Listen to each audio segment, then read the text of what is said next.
Hello, Marie-Therese here from Fingal Libraries again. Today I'm going to read you a story called Winter Sleep, a hibernation story. It's written by Sean Taylor and Alex Morse, and it's illustrated by Chinwe Chu. Now, when animals hibernate, they don't exactly sleep, but they do stay very still, and they reduce their heart rate and their breathing, and they really reduce their body temperature. They do this in wintertime when it's cold and there isn't so much food for them to eat. And to prepare for hibernation, they tend to eat loads and loads and loads to build up their body fat before the winter time. Across the world, lots of different types of animals hibernate in the wintertime. And dormice, who live in parts of Europe, Africa and Asia, they're really the champion hibernators. They can hibernate for up to 11 out of the 12 months of the year. And they even get their name from the French word dormir, which means to sleep. Here in Ireland, the only mammals that truly hibernate are bats and hedgehogs.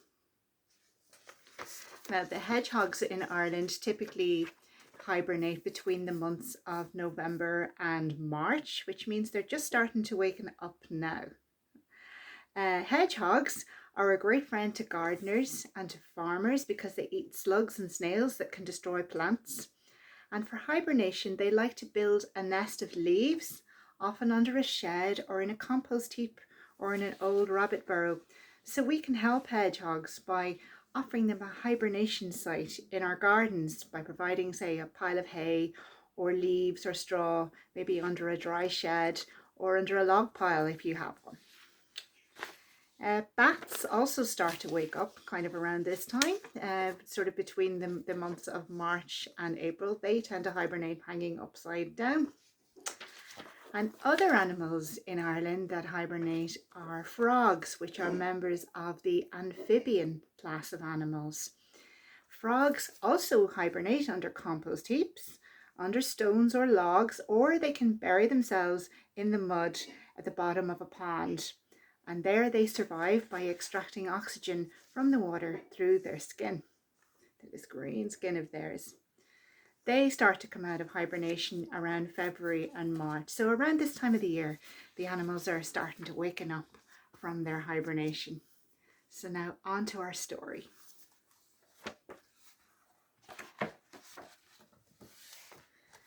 When it was summer, I stayed at Granny Sylvie's house. She knows lots of things, like the names of flowers and how to spot a deer's hoofprint.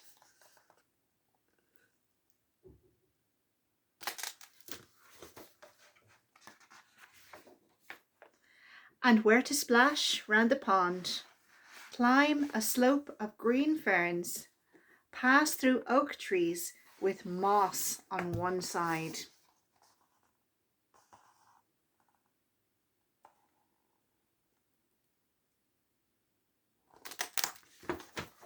And find the secret glade. Butterflies fluttered, although it was late. Granny Sylvie helped me listen for songs of different birds. It was still warm. We stayed right into the summer magic of the night. And we kept so still, we saw the dormouse who lives there run up a hazel tree. There it is.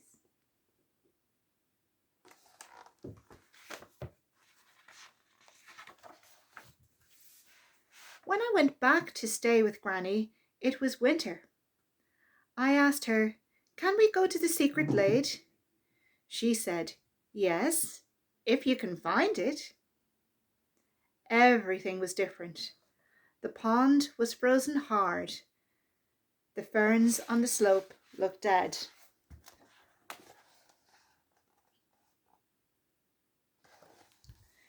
The oak trees with moss on one side were all bony.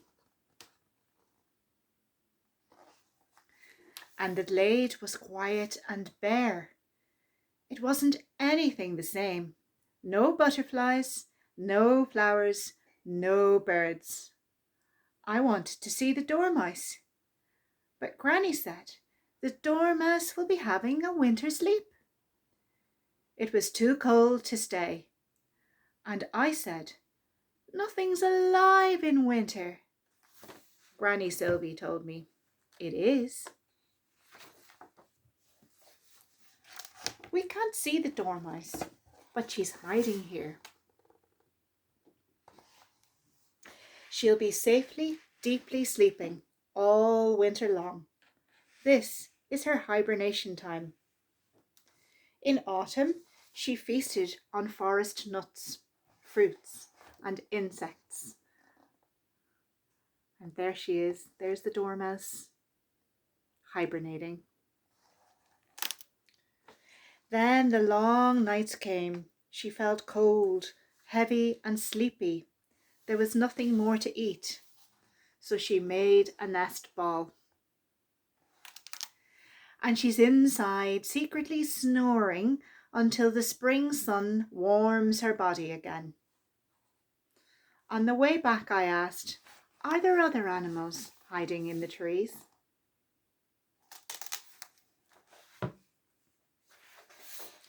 Granny said, yes, lots of bats hibernate in trees. On warm nights, they fly across the forest, chasing insects and pulling spiders from webs. But even their food rests in winter. So, bats snuggle up in a hollow trunk or cave and snooze through the frosty winter. I said, where do all the insects go?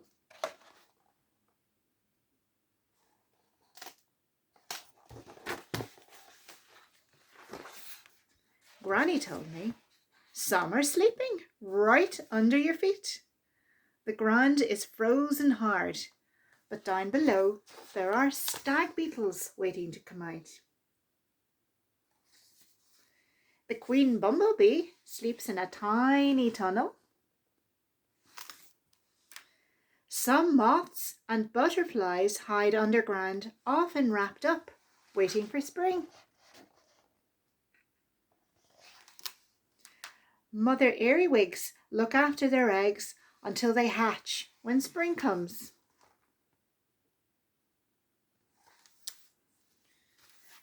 We were coming to the pond, so I asked, what about in the water? Granny said, there's ice on top, but pond life waits below. Before it froze, frogs dived down deep into slimy mud. Now they are still and breathing so slowly they seem dead.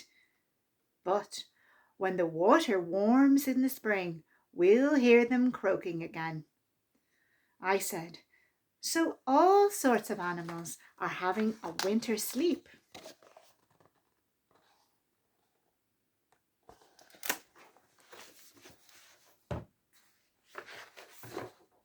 That's right, Granny Sylvie told me. Some even make a special home for winter. A bear builds a den deep in the woods, perhaps in a cave, an old tree trunk, or a hidden hollow. Mummy Bear slows right down and rests there with her cubs, curled up tight on a bed she's made from soft moss, twigs, and leaves.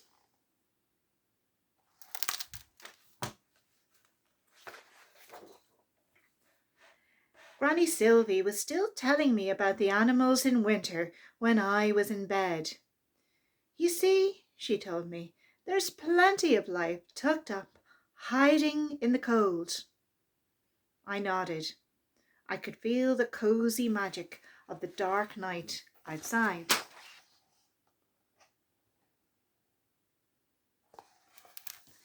And even though it wasn't very late, I closed my eyes for a winter sleep.